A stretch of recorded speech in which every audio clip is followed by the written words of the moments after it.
is an Unspoiled Network podcast.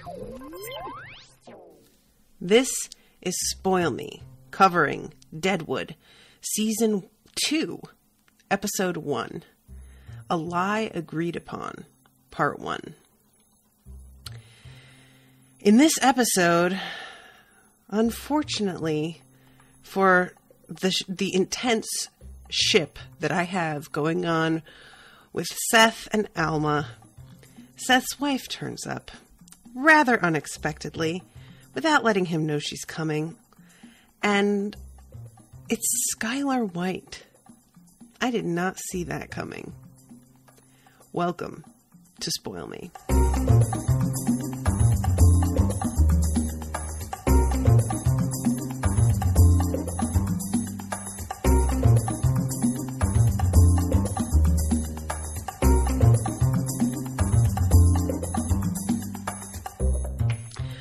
Welcome to the show, everybody. I am Natasha. Patrick, who commissioned all of the first season, as well as the first 2 episodes of this season, is going to be celebrating his birthday today, and thus commissioned 2 episodes in a row because they are part 1 and 2. So many thanks to Patrick for commissioning so much of Deadwood, for introducing me to this show in the first place, and happy birthday, sir. My apologies for getting started late this morning. My computer was the problem at first, and then Cradcast was the problem later. So yeah, this is, oh, he's here. Oh, good. I was worried that you were going to miss it. So this episode, y'all, is a big time jump. And it turns out, as we hear later from Alma, she says that she has had, Sophia for 7 months. So I would guess about probably a 6-month jump. I think it's safe to say that it had been weeks by the end of the first season. This is a surprise. And Patrick actually, in an email, warned me that there would be a time jump, but I completely forgot. And when it begins and everything has moved along the way that it has, and we start off with this carriage of people heading over there, it's very clear, from the way that 3 of the women are dressed, that they are whores, and that the one woman with the little boy is his wife. I wasn't clear on who the other woman was that is sitting next, his son is between the 2 older women of the crew. It turns out that she is like an old hat, sort of cross madam ex-whore herself. And I, of course, figure that this is his wife, but I also figure that he knows she's coming. And as we see from his behavior shortly after, he has no fucking idea. And it is just dumb luck that they didn't turn up while he was railing the widow in the fucking hotel. He was, in fact, railing Al Swearingen, in a manner of speaking. It is a dramatic little addition to the episode to constantly switch between what's going on in the camp and the progress of this carriage heading down the road. I would also like to register my, I don't know what the proper word is, but what is there a German word that has 20 syllables that describes realizing that you would do really badly in the past? Because these women are sitting in a really closely confined carriage. None of them are reading or anything. They're just sort of staring around. It's clear that they've been on the road all day. And it just feels so awkward and strange and confined and tedious. And I'm just there's moments as well on other shows, like in Poirot, which I've had on the background lately. I've been sick. So, Poirot is my comfort TV. And he'll get on a train, and their seats are similarly facing each other on the train, and him and this other person will just sort of stare at one another. And they won't read, and they won't sometimes there'll be somebody with a newspaper or something, but otherwise they just sort of sit there. And I'm sure that's probably good for your brain in some ways. We probably could all stand to shut down our stimuli a little bit more often than we do. But it is really it just feels so uncomfortable to me. I do everything I can to avoid like making eye contact with other people unless I fully intend to engage with them. And you just never know, if you do choose to engage with somebody, what they're going to be like. And oftentimes, especially lately with the climate that we live in, you hear some shit you really just didn't want to deal with. So anyway, this carriage, the progress that it makes throughout the episode is a nice bit of tension added on top of everything else, because we know how close they are and nobody else has any idea that these women are headed in this direction. So, and when I say nobody else, I mean the men, because it turns out that Joni Stubbs is fully aware and expecting these ladies. And Joni has decided that she's going to go ahead and do some shit on her own and kind of like, I don't want to say lie to Cy, but yeah, she's lying to Cy, right? And he's disgusted that not only has she decided to do this and not take his backing, but that he claims that he knows it was Eddie stealing from him this whole time and that that's where she got the money. So he basically decides that he has a stake in her place anyway, despite her doing what she could to not have him be a part of it. And it's real frustrating to me because on the one hand, I don't want Cy to have any single bit of involvement in this. On the other hand, using money stolen from Cy for this is, I understand it's like her only she doesn't have anybody else that can back her on this. But at the same time, if he does find out, you have to face the fact that he's going to behave this way about it, that he's going to have this entitlement to it. So I feel like in some ways he's not entirely wrong in the way that he views it. It's simply that he's a huge douchebag about it. Cy is like evil. Like, I started off this season really thinking that I was going to hate Al more than anybody. And don't get me wrong, Al's a scumbag, like big time scumbag. But Cy is so much worse. Cy is so much more downright abusive. Al's abusive, but he does it in this like, in this way of, that feels mostly like he leaves people to their own devices unless it involves something that's going to affect his business. And other than Trixie, I may add. And Cy, it's just, he wants to have control over everything and everyone. And for the fun of it, you know, it's just, Cy just, I also think it might be the actor as well, because the guy who plays Cy was in Justified and he was the worst. Like, I hated him in Justified also. So I think this actor just does creep really well. So anyway, I'm getting off track here, but we start off with this carriage coming.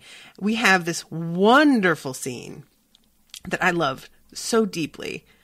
Guys, full disclosure, the first time I watched this episode, I had my headphones in, I was on the treadmill at the gym, and I don't tend to watch TV that way, although it would probably be good for my health if I always did it that way. But I was really surprised by walking and watching how much like more engrossed I got versus like having the TV and like maybe playing a game on my phone while I watch kind of thing. I don't tend to play games that take attention. I'll play something that's like Bejeweled, something that's like really kind of low key.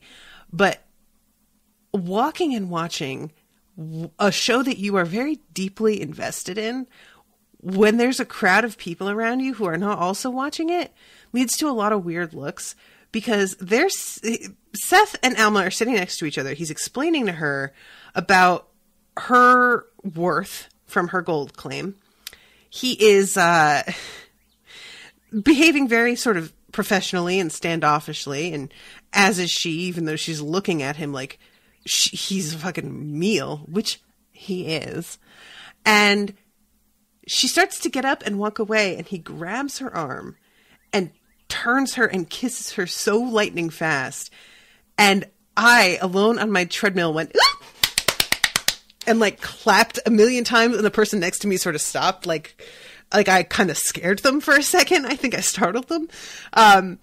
So yeah, I probably should learn to keep it inside a little bit more, but I was very excited about it. So, and then they just wind up going at it with such force that below stairs, not only can everybody hear what's going on, there's no secret about what the two of them are up to. There is literal plaster falling from the ceiling into people's meals and onto the books that the tutor is using on the floor below. Woo! Seth is an energetic young man. So I just really wanted this to last so much longer, as of course they do as well. It's been going on for months at this point, evidently. They've clearly grown really attached to one another. But Seth is obviously struggling with his conscience on this because a little bit later we see her and she asks him, he's sitting next to the bed and she's laying there looking like the cat who had cream for dinner. And oh, God, I just realized the implications of what I just said. I take it all back. Forget it. You know what I'm talking about, though. The cat that ate the canary? Is that better? But she asks him, are you ever, like, happy after we have had sex? And he's like, oh, you think that because I get out of bed every time, huh? And then he admits to her that he thinks about her all the time, that he's constantly in the middle of doing something and trails off thinking about her and then comes back to himself and is like, shit, what was I doing? Now, I don't know how many of you have gone through being in love with somebody, but that is absolutely the truth.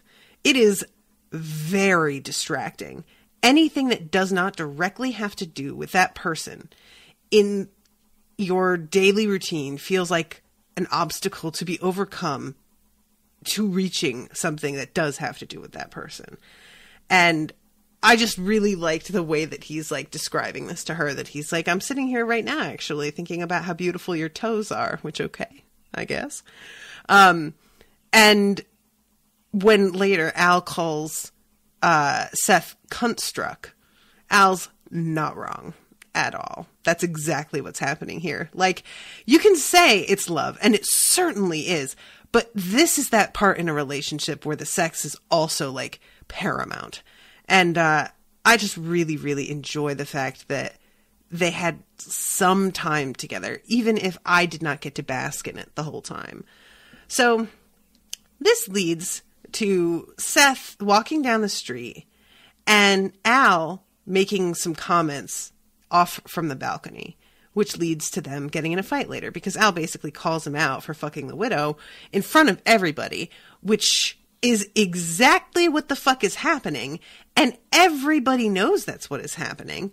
But of course, our dear Seth is so upright that he cannot abide someone like Al impugning his honor. And that's really what it comes down to. And Al says something like that later. Like, he likes to think of himself as so far above us that anything that, like, you know, takes him down a peg, he takes particular offense to, which Al is 100% correct. Like, Al has a real pretty good grasp on human psychology, unfortunately for those around him a lot of the time.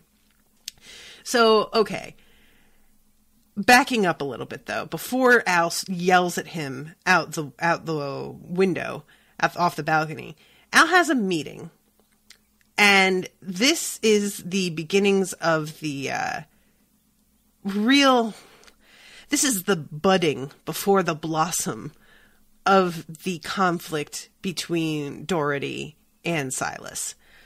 I have to tell you guys. So, when you see Dorothy and Silas and the way that they deal with each other, it's really tempting to be like, to sort of treat it as a professional thing. But I would argue that it is like so personal for Dorothy. With Silas, it maybe is less personal, but I feel like Silas has invested so much in his, or at least he's put so much on the line. That's a better way to put it. Invested sort of implies that it's like a long ongoing thing. I would say he has given up a lot and risked a lot in order to be at Al's service. But and so for that, this is very important to him. Dorothy, he like loves Al.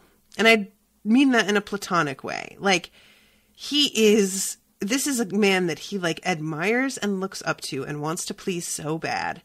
Patrick says Dan's like a child who feels like dad has a new favorite. Precisely. Precisely. And it's really great because, you know, as I said, we see that Seth's actual wife is headed to camp while he's fucking another woman. And there may be down the road a scene like this between the two of them.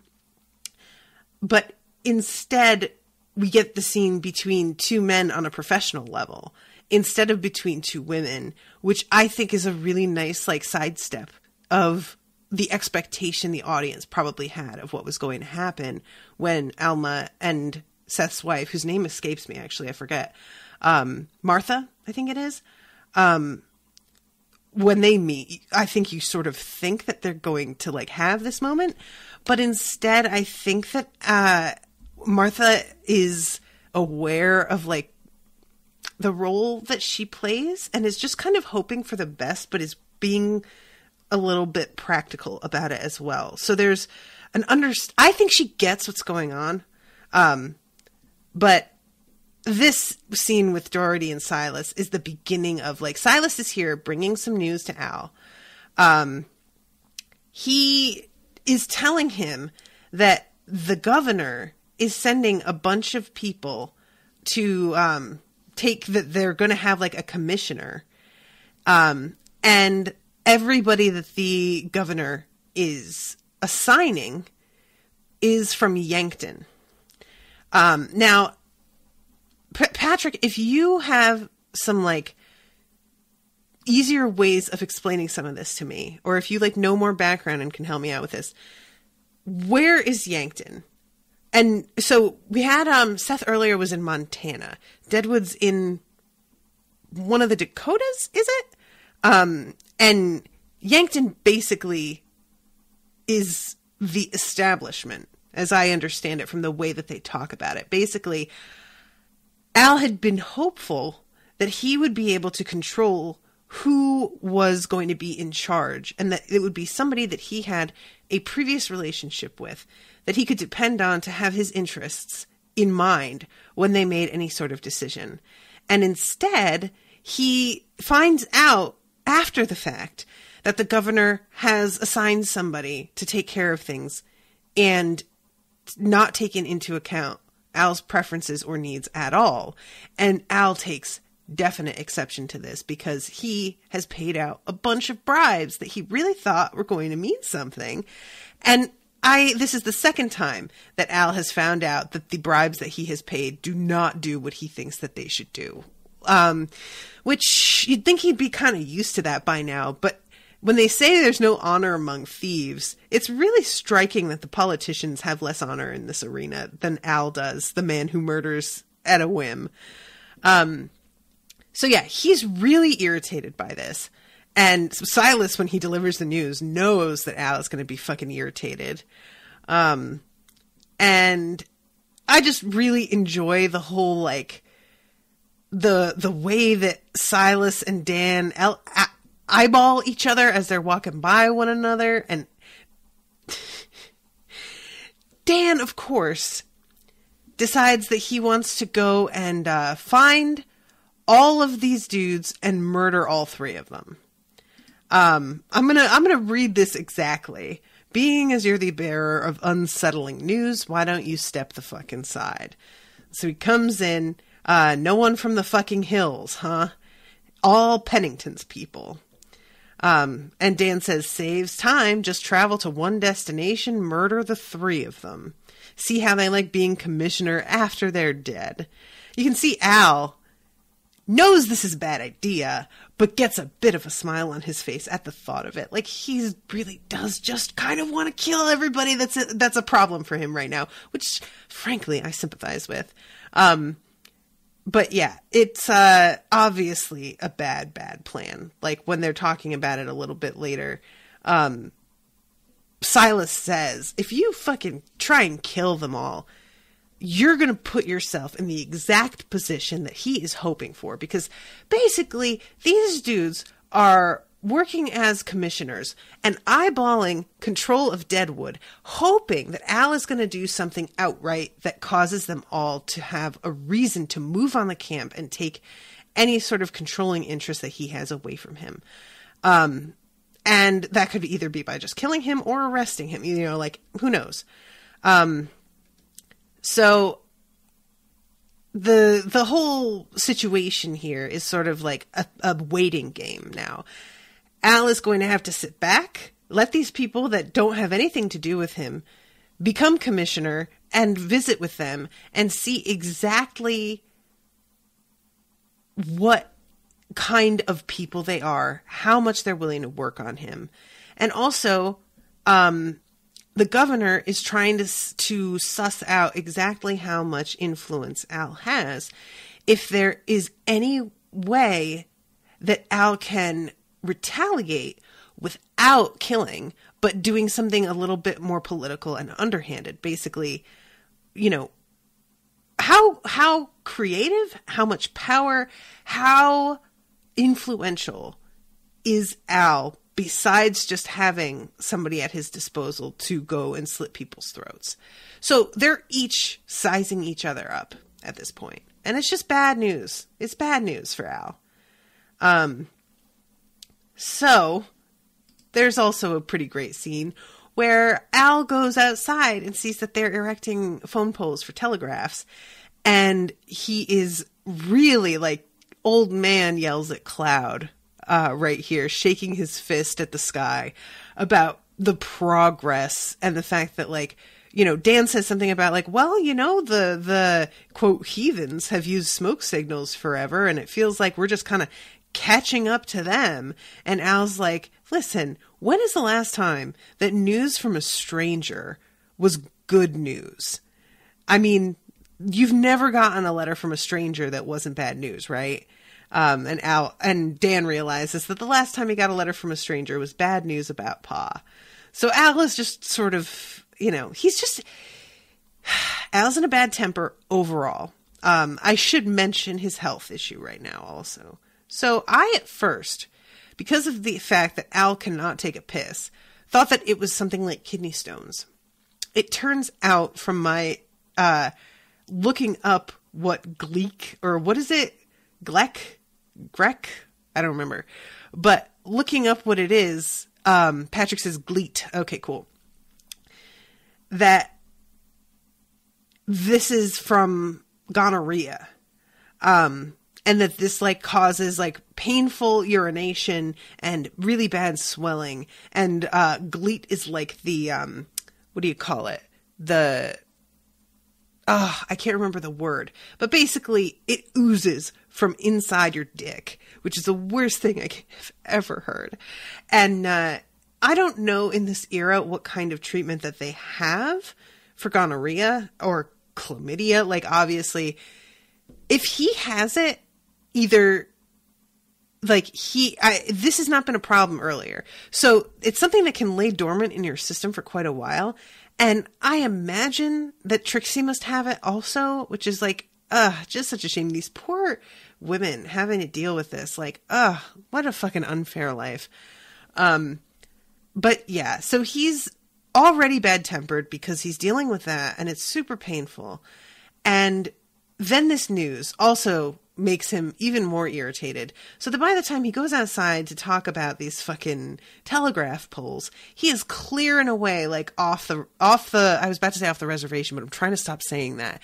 He is clearing away, beyond their reach in terms of having a reasonable discourse. And this leads to him challenging Seth out on the street in a way that I really don't think he would have done if he hadn't already been so pissed off about everything else. So this is actually kind of funny. The way that Seth stops and stares at him, I can't even tell you. I know that it can be said a lot of times that Timothy Olyphant tends to play the same sort of character over and over again. I will put an asterisk there and say, no, I have not seen the Santa Clarita Diet, in which I hear he is hilarious. I want to, but I started to watch it, and the first episode, there's like 20 minutes of vomiting, and I couldn't handle it and had to change it. So I'm thinking about just switching, like bypassing the first episode. But yeah, so this moment where he stops and he gives Al a look, and then when Al says something, "We might have found you mid-thrust in other business," Seth stops dead and turns and stares at him like if he could pull out his gun right now and just pop this guy right between the eyes, he would absolutely fucking do it. And Al says, "You would not want to be staring at me like that." And I really, it's a good moment. Anytime that Seth and Al go head to head, I'm here for it. Patrick says, "No, you were right the first time. Al has a bladder stone." Really? I thought it was gonorrhea. So the GLEAT, I thought that only came from, I'm confused now, Patrick. Okay. Because when I looked up GLEAT, they said that, like, the result that I got was the excretion. That's the fucking word I wanted, from gonorrhea. But maybe they're using it in a different way. I don't know. Anyway, but whatever he's going through, it's painful and it has to do with his dick and it sucks. So here we go to a little scene, and I'm not going to spend too much time on this, but I do need to mention it. There was a shot that rang out just before Seth starts to, like, stride off purposefully. And it turns out that that there was a murder in Nuttall's place. And some guy came in, was really, really drunk and just kind of fucking with everybody. He literally pissed on the bartender, and the bartender kicked him out and said, "If you show up back here again, I'm going to shoot you." And the guy gave his jacket to another dude as a joke and sends him into the bar to see what'll happen. Spoiler alert, the bartender was as good as his word and shot the guy on sight, thinking that it was the first one. And I cannot tell you all how disturbed I was by how nobody gets in trouble over this at all. It ends up like Seth is just like, "Well, you didn't kill the guy you intended to kill, so this doesn't mean anything. This doesn't count. And you didn't intend for this guy to get killed, so that doesn't count either." Patrick's telling me this is a true story, which is even more upsetting. And so essentially it boils down to, since nobody got what they wanted out of pulling the trigger here, nothing is going to happen to either one of you. This bartender still murdered a guy, but apparently that's fine, since he didn't mean to murder that guy in particular. And so it ends with Seth just saying, "But both of you watch it." And he walks out like that's it. That's it. Both of you watch it. I don't want any more unexpected murders, because I'm right now so distracted by Al that I just really don't want to be dealing with anything else. I would like to focus on Al. Thank you. That's kind of the subtext here. I can't get over it. Nothing happens. And this dude who they call Slippery Dan, who was the one who was supposed to die, Bummer Dan is there are two Dans. There's Bummer Dan, there's Slippery Dan. I don't know if they're brothers or just friends. I don't think somebody would name both their kids Dan, but maybe that's why they're both given prefaces to their names. But Bummer Dan is dead. Slippery Dan later winds up dead. And I should let you all know that I am coming at this episode with knowledge of what comes in the next episode. So those of you who are just watching along with me, I don't know if anybody out there even is doing this, but I just want you to know that I'm going to be including some spoilers from episode 2, because Patrick booked 2 Spoil Me episodes back to back. So I've watched 1 and 2 already, which is not something that is common for me. So I just want to warn anybody who might be worried about spoilers that there will be some for the second episode. It's a little late for that. I probably mentioned spoilers that without really meaning to already, but I do what I can when I think of it. So anyway, This thing is just such a goofy fucking, like, aside, and Seth is obviously just irritated with having to deal with it overall, and I'm just... I can't help but agree with Seth and side with him on this. Let's jump over to the Bella Union here, because Seth is, like, stalking back to deal with Al, and I really don't want to talk about it right now. I don't want to get into that quite yet. So, Joni is on the balcony of the Bella Union, and they are, she's up there with Lila, who is the girl that was sort of new, at the end of the last season. Really, really pretty. And Sai comes out and wants to know why they're all standing out on the balcony staring out. And she says, well, there's a carriage coming. And he realizes that there has to be somebody in particular on that carriage that they are waiting for. But he doesn't put forth any guesses here. I'm not sure what he knows at this point, but it's clear that he's got an idea that he's about to be, like, fucked over. It's super weird, I have to say, to see him, like, being as threatening as he is and as creepy as he is. And the two women wrapping their arms around each of his arms in this way. I understand this is the role that they know they have to play, but I can't help but still just be like, oh, this is so uncomfortable. Like, I really hate it. It fooled me for a second into thinking, oh, I guess Joni and Sai kind of made up and she's not going to do this thing that she was talking about after all. No, that's not the case at all, actually. She's totally doing it and apparently just trying to, like, put him in a good humor before it turns out that this is what's happening, before she reveals her hand. But yeah, Sai seems to have an inkling here that some shit is about to go down. So,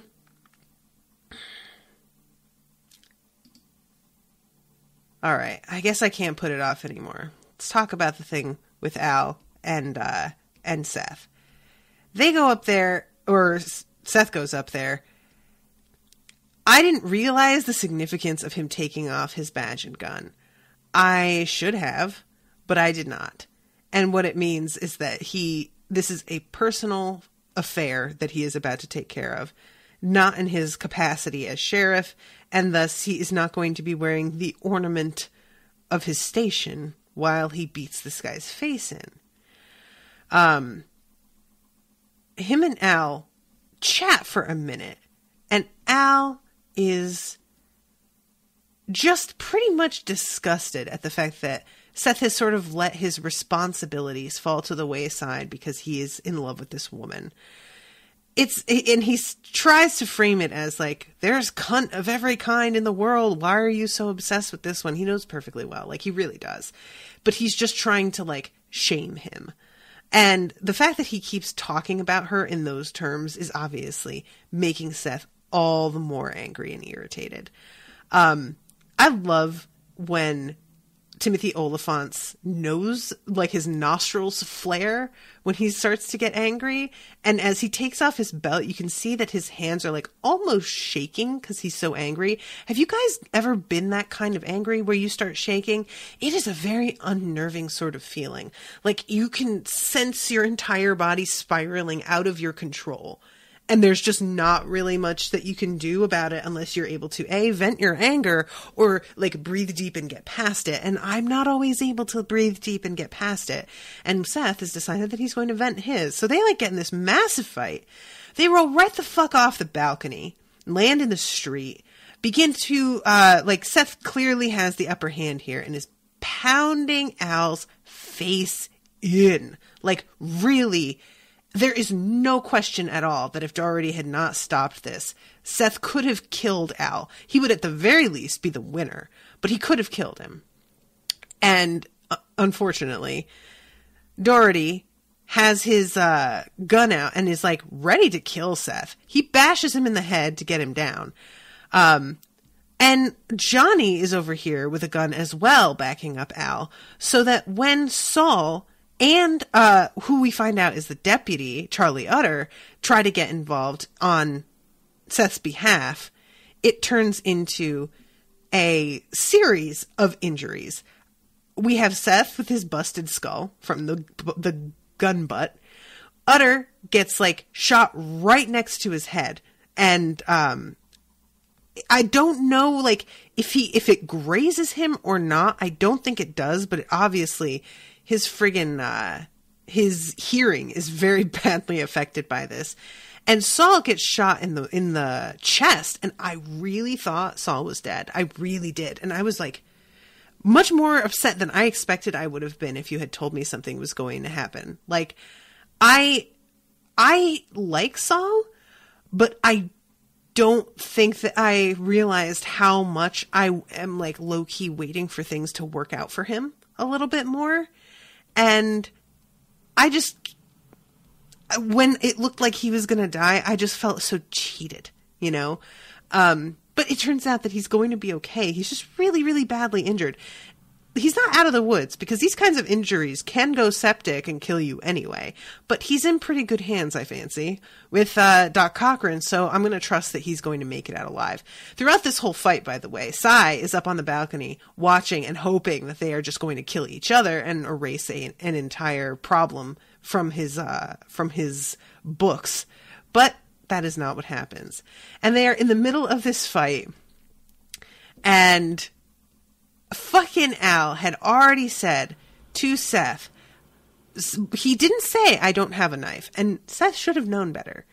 Seth asks, no knives, right? Like, and Al's response is, I won't need a fucking knife. He doesn't say, I don't have a knife. He doesn't lie. He just says, I won't need one, which Seth mistakenly thinks means the same thing.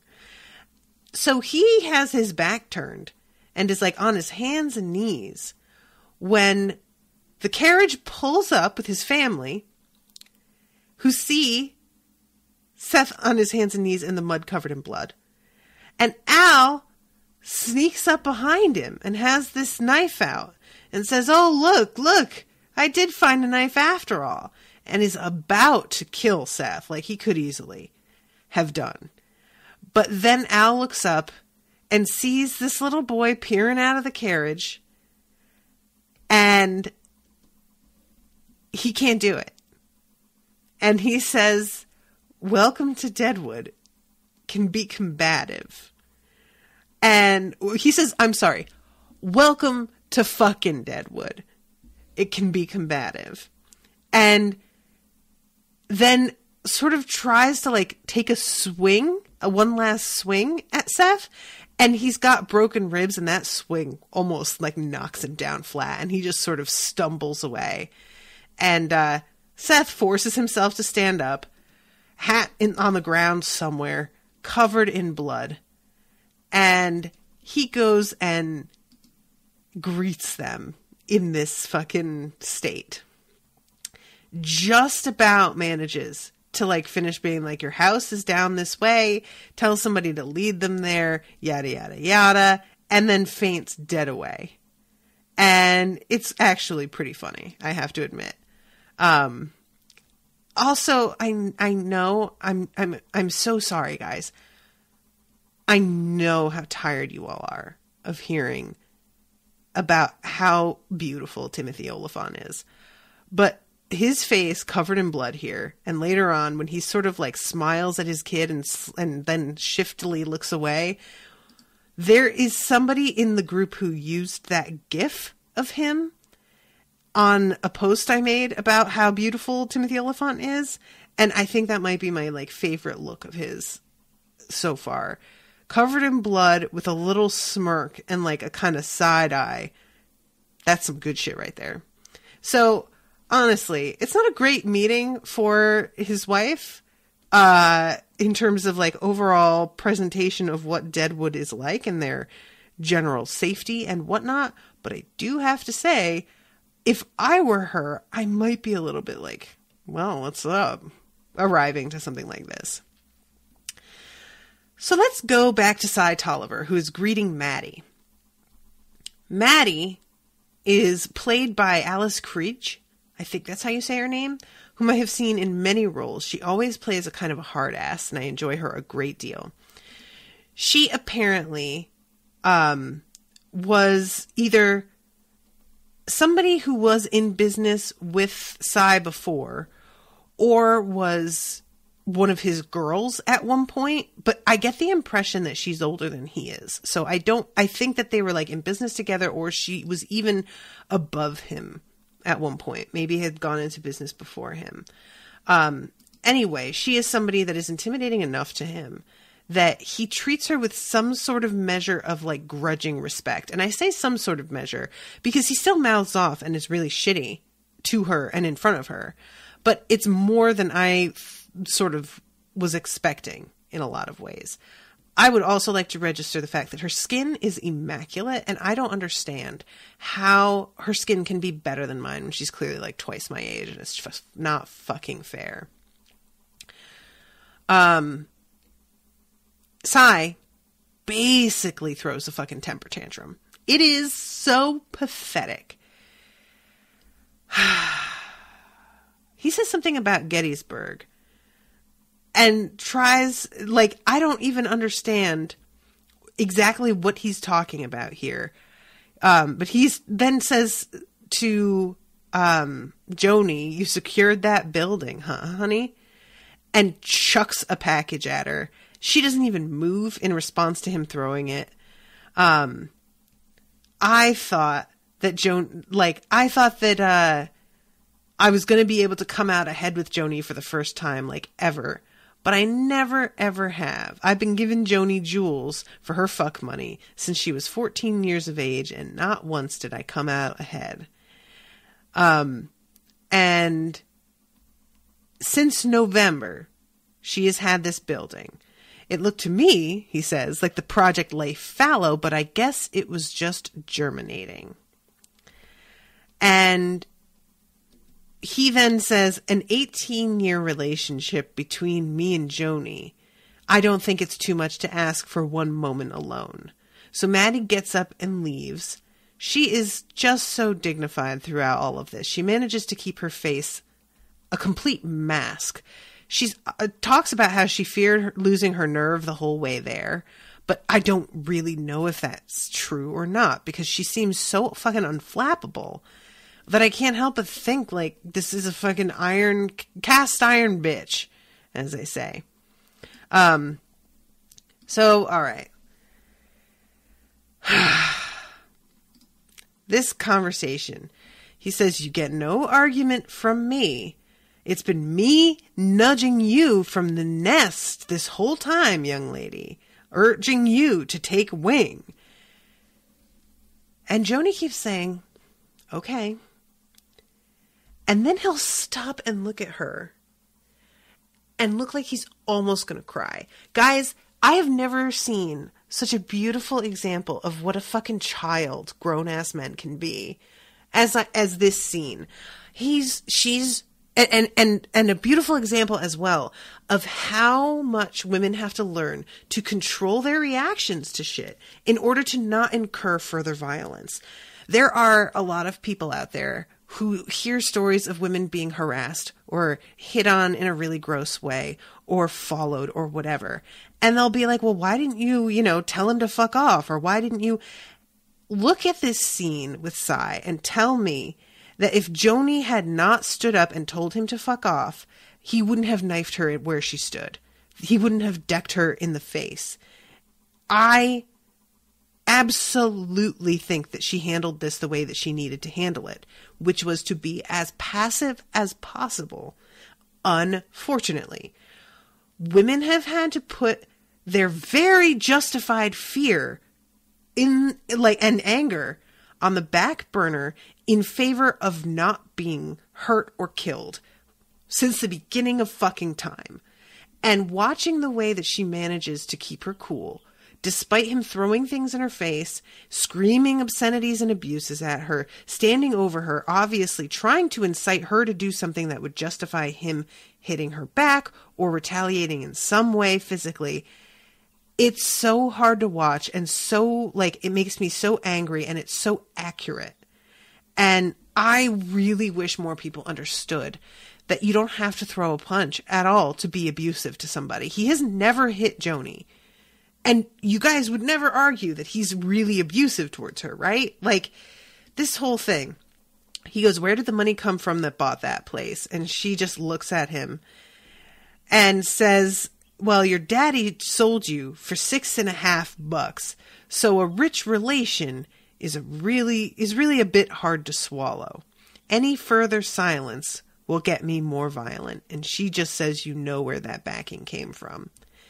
And he then mentions Eddie and says, I knew he had been stealing from me. And then he flees and you turn up owning your place.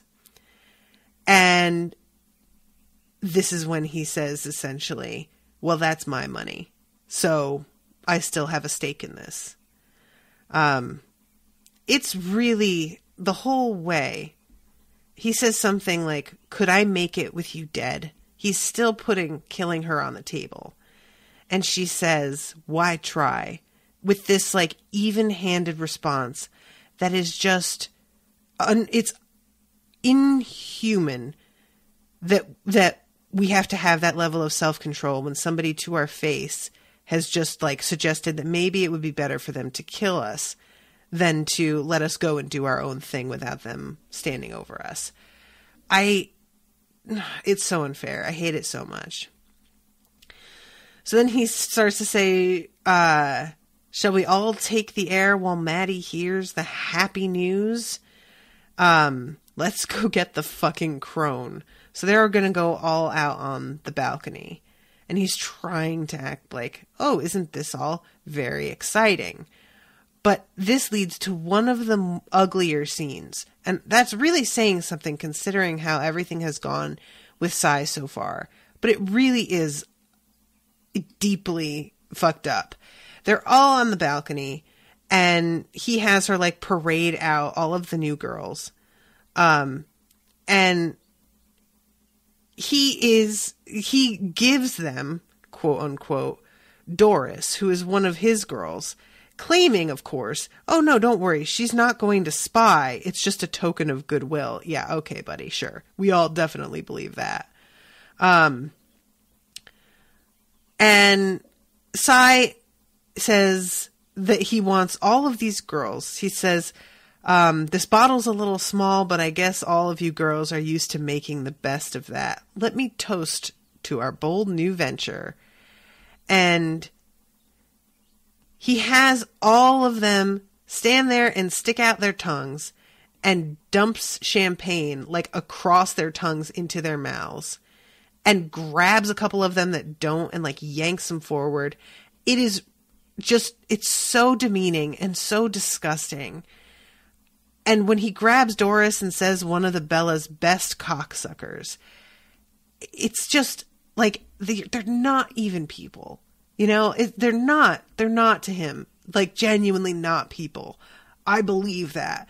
I know a lot of people think that when we talk about objectifying women and dehumanizing them, that language is a little strong, but it's not. It really isn't. Women are not seen as full people by a lot of men to this day. We are seen as fixtures that revolve around real people to enhance the lives of those real people, but not real people unto ourselves. And this moment with her, calling her the best little cocksucker and grabbing her and using her as like this moment to demean all of the other girls secondhand. It's so upsetting and ugly. And Sai is just such a fucking child throughout the whole thing.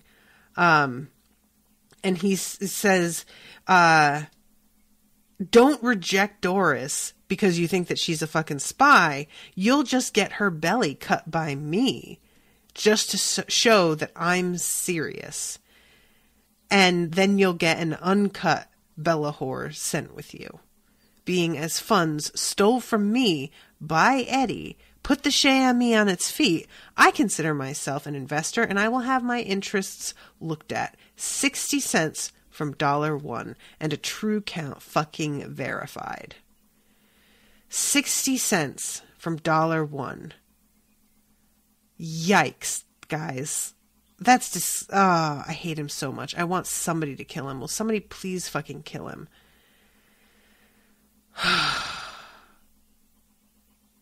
Please. I wish Joni could. I wonder if Joni, if she was given the opportunity, if she even would. You know, and I say that, but she has the opportunity to kill him by living in the same house with him where he sleeps. So I guess not. Like, that opportunity presents itself every day, and every day she could slit his throat while he's asleep in bed.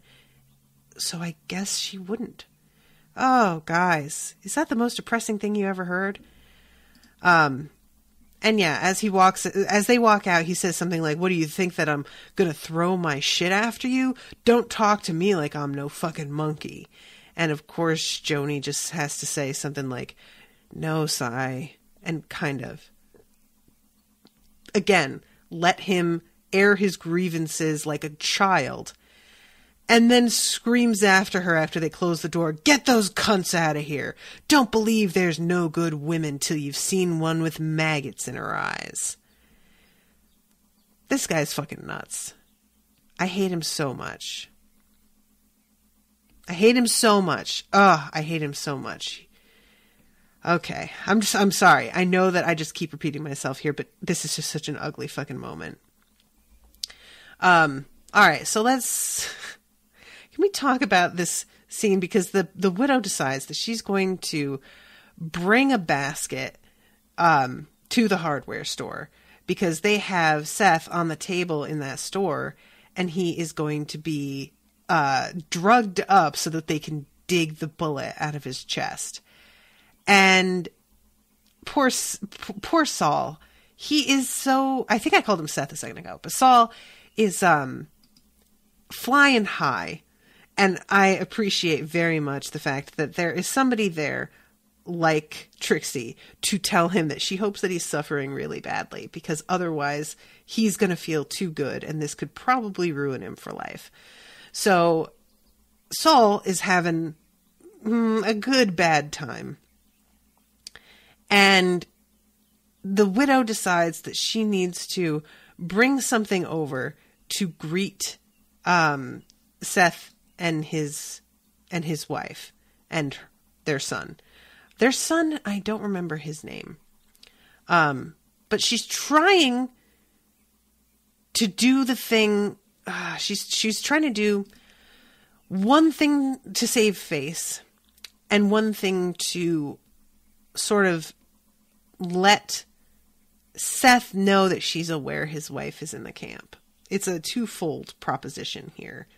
And also she's doing what probably she believes is the proper thing to do as a woman of station, the only woman of any station that we know of in the camp. So she's packing up this basket. She's with this what do you call it? Tutor, whose name is Miss Isringhausen. What a name, I swear to God. She is played by Sarah Paulson, who is in a million things. And I should note that Miss Isringhausen is nobody to be fucked with. Like, she is below Alma in station, and Alma reminds her of that plenty. But she is also a pretty straightforward, strong, upfront woman who I admire already, and I'm pretty interested in what the show plans to do with her. Yeah, I feel really bad because seeing the way that Alma talks to her, it makes me think less of Alma, but also Alma is so upset right now that I'm trying to give her a little bit of slack. But Alma really does, when she's upset, slip back into like snob mode, and it's awfully ugly to see. Perhaps I'll better learn Mr. Bullock's condition in his presence. And as she says that, you can see on her face that she hears herself and sort of wishes that she hadn't been as testy as she's being. But yeah, it's really just like, okay, you know what, Widow Garrett, shut the fuck up for a second. Sophia gives her a little something, like I think it's like a bag full of candies to give to Oh, okay. His name is William. Thank you. William, which is Seth's little boy. And they head over there, and there follows one of the most awkward scenes I've ever seen in any show in my life. You guys, the widow coming to see Seth and his wife in front of a crowd of people who all know what's been going on between the two of them is so excruciating. I almost had to take my headphones out while I was watching this because I couldn't bear it. There's no music. There's no sound. It's just, okay. Those of you who have seen the Star Wars films, which I would imagine is most of you. I say those of you because a few years ago I had never seen them. And I did watch them for the show, and those episodes are available for patrons on the website, BT Dubs. But the final scene where they're going to get their medals in that huge hall, and there's hundreds of people there, and the music is swelling, and they're getting their medals put around their chests and smiling to each other, but there's no dialogue. Somebody made a YouTube video of that scene without the actual music.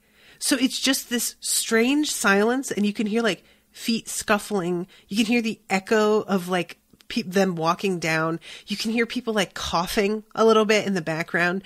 And that makes the fact that they're all looking at each other and smiling but not saying anything so much more uncomfortable and creepy. And that is what this scene reminds me of. And the way that Seth looks over at Ellsworth, who escorted her here, and Ellsworth kind of shrugs and looks at him back I'm sorry, man, I couldn't fucking stop her. Oh my God, guys, I could not stop laughing. It's so awful.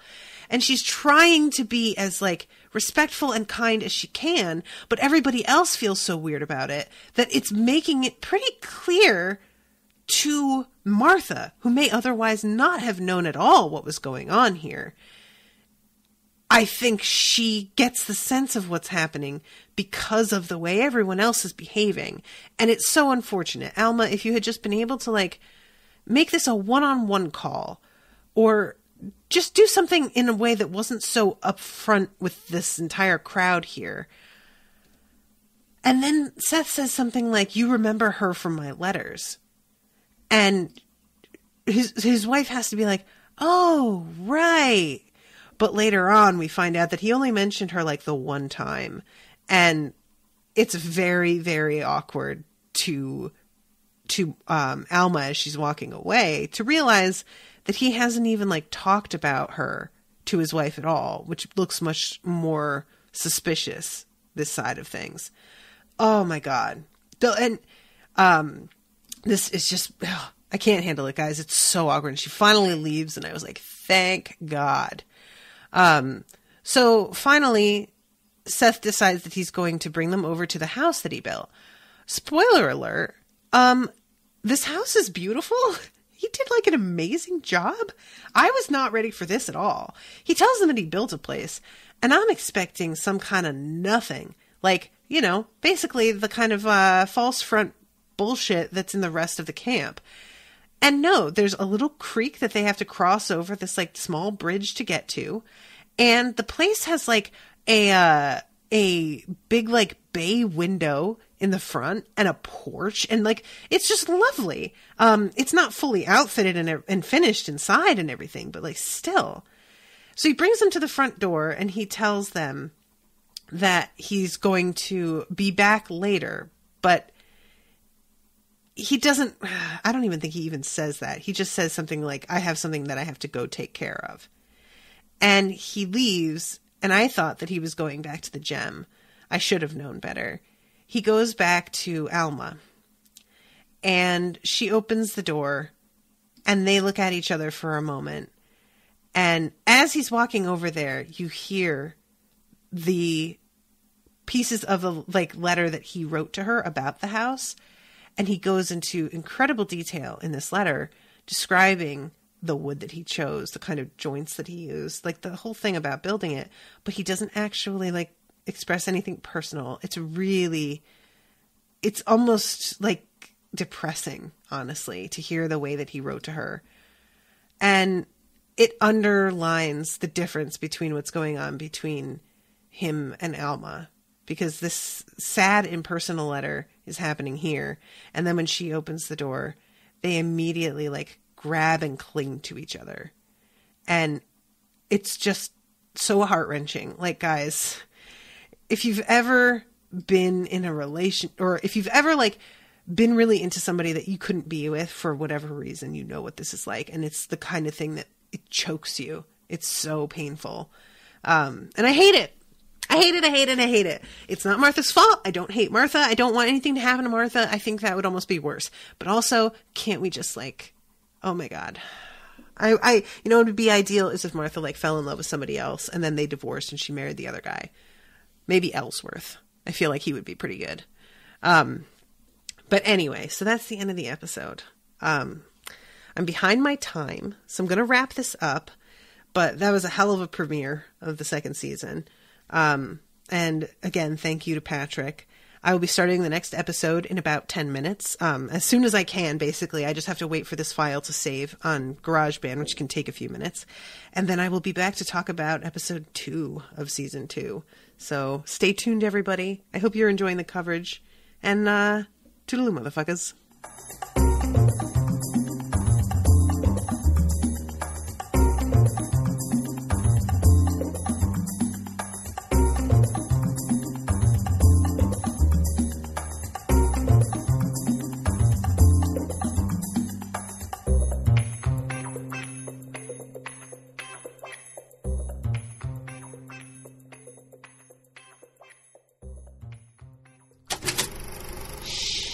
That was an Unspoiled Network podcast.